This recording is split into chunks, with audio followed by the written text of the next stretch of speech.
Almond කියලා කියන්නේ ලොකු පොඩි කවුරුත් කන්න කැමති ඊටම රසවත් ආහාරයක්. ප්‍රධාන වශයෙන් මේ ආමන්ඩ් බීජ අමුවෙන් හෝ බෙදලා ආහාරයට ගන්න පුළුවන්. ඒ වගේම තමයි තවත් පිරිසක් ඉන්නවා මේ ආමන්ඩ් බීජ පැණියෙක් ආහාරයට ගන්න.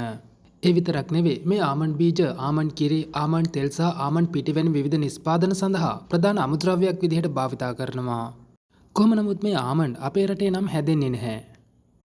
ආමන්ඩ් නිෂ්පාදනය කරන රටවල් අතර ඇමරිකාව ප්‍රධාන තැනක් ගන්නවා. ඒ වගේම තමයි ඉරානය, ඉතාලිය වගේ රටවලත් ආමන්ඩ් සුළු වශයෙන් නිෂ්පාදනය වෙනවා. ආමන්ඩ් කියලා කියන්නේ ඊටම පෝෂ්‍යදායී ආහාරයක්. විටමින් E, මැග්නීසියම් සහ තන්තු වගේ දේවල් වලට ආමන්ඩ් කියලා කියන්නේ විශිෂ්ට ප්‍රභවයක්. ඒ විතරක් නෙවෙයි. ඔබේ කොලෙස්ටරෝල් මට්ටම පාලනය කරන්නත් ආමන්ඩ් වලට හැකියාව තියෙනවා. දියවැඩියාව තියෙන රෝගීන්ට ආමන්ඩ් කියලා කියන්නේ ඊටම හොඳ ආහාරයක්. දිනපතා ආමන්ඩ් බීජ එකක් හෝ දෙකක් ආහාරයට ගැනීම හරහා රුධිරයේ සීනි මට්ටම පාලනය කරන්න හැකියාව ලැබෙනවා.